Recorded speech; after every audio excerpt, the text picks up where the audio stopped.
Bienvenue sur Stakemaker. Aujourd'hui, on s'attaque au MotoGP, le championnat du monde de vitesse moto, un sport qui offre certains des marchés de paris les plus dynamiques et les plus imprévisibles qui soient.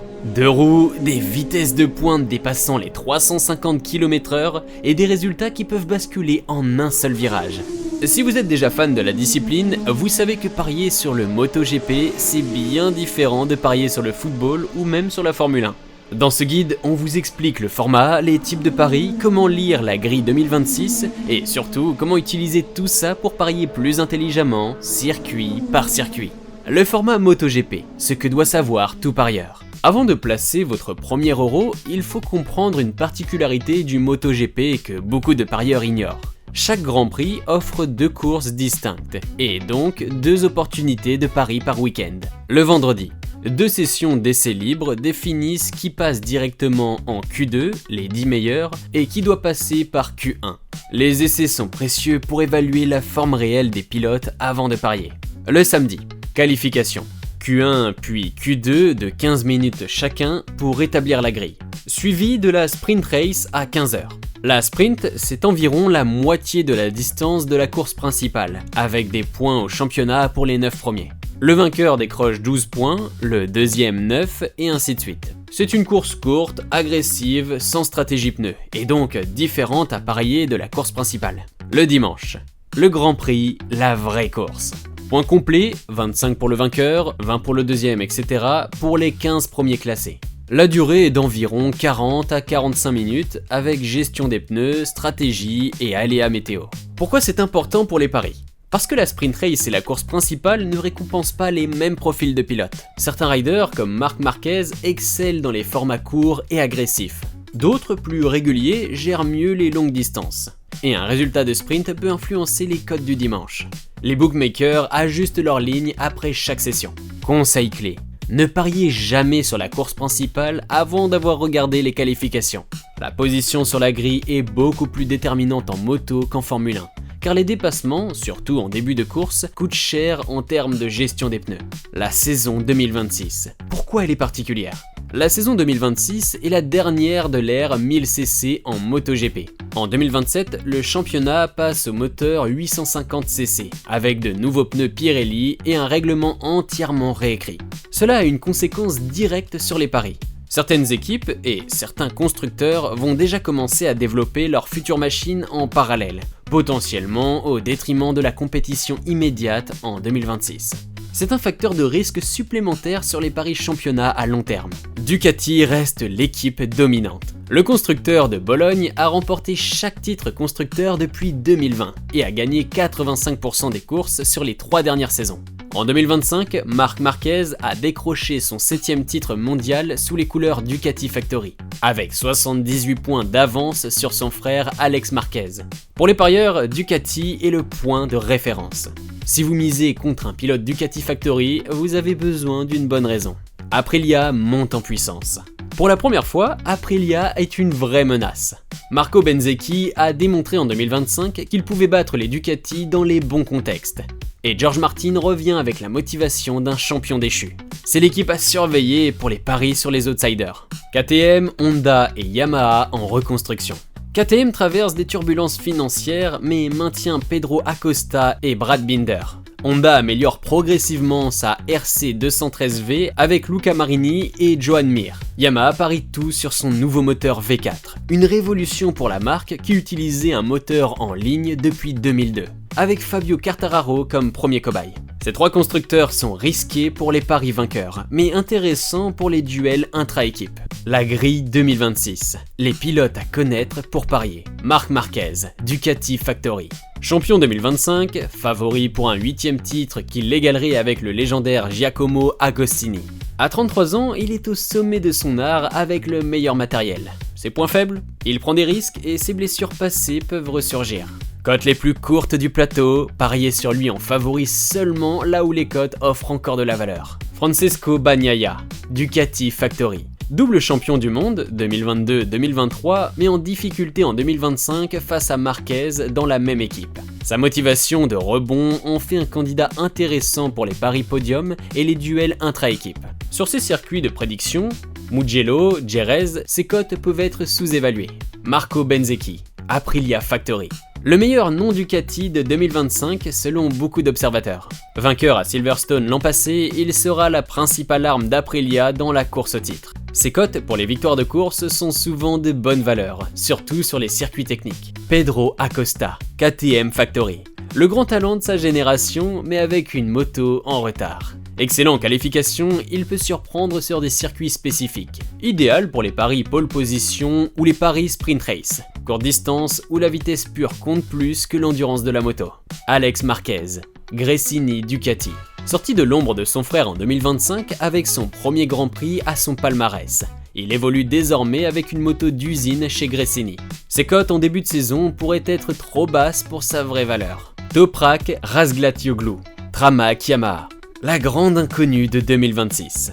Triple champion du monde Superbike, il fait ses débuts en MotoGP. Le passage de la Superbike au MotoGP est historiquement difficile. Même les meilleurs ont souffert. Ses cotes pour les premières courses seront inflées par sa réputation, mais restez prudent. Attendez les tests et les premières courses avant de parier sur lui. Fabio Quartararo, Yamaha Factory. Champion 2021, sans titre depuis, il attend le nouveau V4 Yamaha comme sa dernière chance. Si Yamaha progresse, ses cotes seront intéressantes. Si le V4 déçoit, et les premiers tests ont montré des problèmes mécaniques à Sepang, il reste un pari risqué pour le championnat. Les types de paris en MotoGP. Vainqueur de la course, race winner. Le pari le plus classique.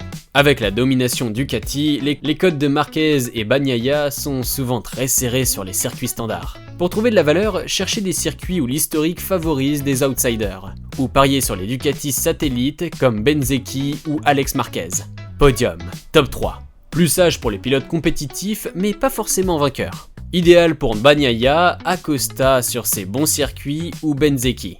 Moins de risques, moins de rendement, à calibrer selon les codes proposés.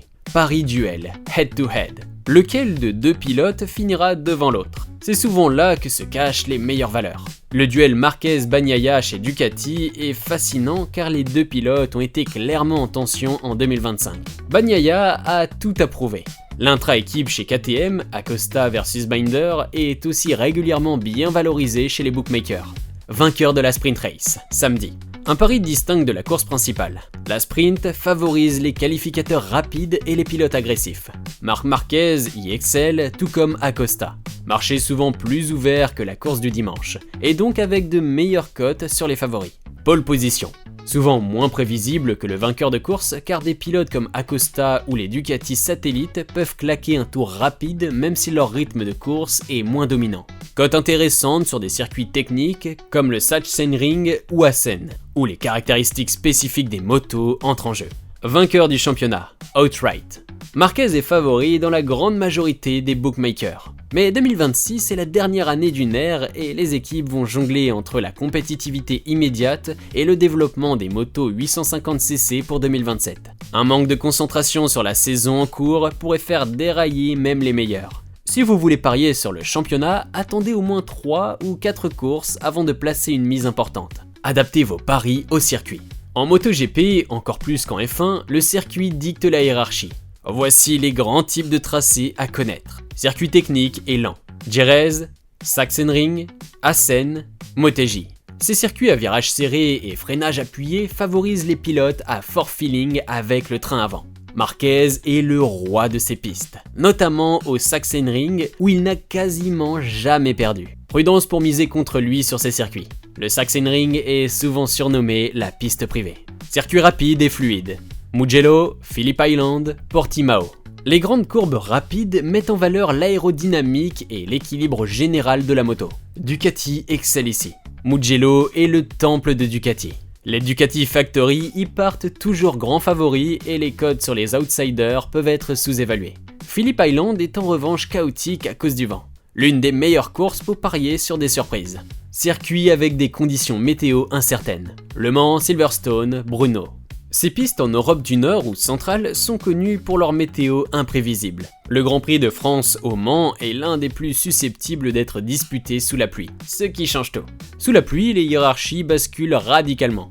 Marc Marquez est le meilleur pilote sur piste mouillée de sa génération. Si la pluie est annoncée, à Le Mans ou à Silverstone, ses codes pour la victoire sont souvent sous-évalués. A l'inverse, les pilotes Ducati, moins expérimentés sur le mouillé, peuvent s'effondrer. Nouveauté 2026, Grand Prix du Brésil, Goiânia, 22 mars.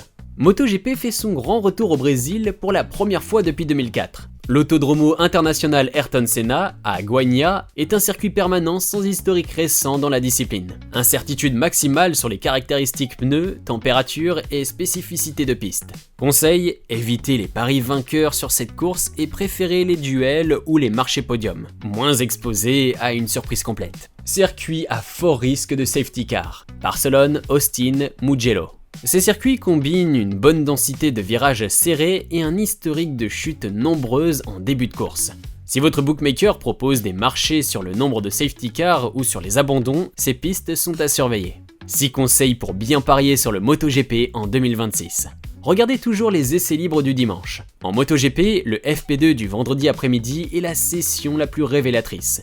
Elle inclut les simulations de long run qui montrent le vrai rythme de course de chaque pilote. C'est souvent là que les vraies tendances du week-end s'établissent bien avant les qualifications. Ne misez pas sur Tropac Razgatlioglu avant ses 5 premières courses. Malgré son palmarès impressionnant en Superbike, le passage au MotoGP est historiquement brutal même pour les meilleurs. Attendez de voir ses vrais niveaux de performance en conditions de course avant d'engager votre argent. La sprint race est différent de la course. Pariez-les différemment. La sprint, c'est 50% de la distance, 0% de stratégie pneus et 100% d'agressivité. Et les pilotes qui qualifient bien mais gèrent les pneus sur la durée, comme Bagnaia, ont un profil différent des spécialistes du format court, comme Marquez. Ne transposez pas automatiquement vos prévisions de course principale sur la sprint. Méfiez-vous des blessures non déclarées. La MotoGP est un sport où les pilotes courent blessés bien plus souvent qu'ils ne le disent. Un rider qui semble moins performant sur 2 ou 3 courses peut simplement récupérer d'une chute. Suivez les journaux spécialisés, MotoGP.com, GP1, Crash.net, pour les nouvelles médicales entre les courses. En 2026, c'est aussi une année de 2027. Surveillez les annonces contractuelles. Une grande partie de la grille est en fin de contrat à la fin 2026. Marquez, Bagnaia, Quartararo, Acosta et bien d'autres. Les négociations pour 2027 peuvent influencer la motivation des pilotes en cours de saison. Un rider qui sait qu'il n'a pas de baquet l'année suivante peut soit tout donner, soit prendre moins de risques. Comparez les cotes avant chaque course. En MotoGP, les marchés sont parfois moins profonds qu'en football ou en tennis, ce qui crée des disparités notables entre bookmakers. Sur des pilotes comme Alex Marquez ou Bezzecchi, l'écart de cote entre différentes plateformes peut être significatif. Prendre 30 secondes pour comparer peut changer la rentabilité d'un pari sur le long terme. Conclusion. Le MotoGP 2026 est une saison unique. La dernière de l'ère 1000cc, avec Marc Marquez en chasse d'un record historique. Aprilia qui veut prouver qu'elle peut enfin battre Ducati et des icônes comme Tropac Razgatlioglu ou le Yamaha V4 qui pourraient changer la donne. Retenez l'essentiel. Regardez les essais libres avant de parier, adaptez votre approche au type de circuit, distinguez la sprint de la course principale et ne sous-estimez jamais l'impact de la météo, surtout en Europe. En MotoGP, l'information fraîche vaut toujours plus que la réputation passée d'un pilote. Dites-nous en commentaire, sur quel pilote misez-vous pour le titre en 2026 ? Quelle course attendez-vous le plus sur le calendrier cette saison ? Merci d'avoir regardé cette vidéo. Abonnez-vous à Stakemaker pour retrouver nos analyses à chaque Grand Prix et retrouvez notre sélection de bookmakers recommandés pour le MotoGP dans la description. À très bientôt.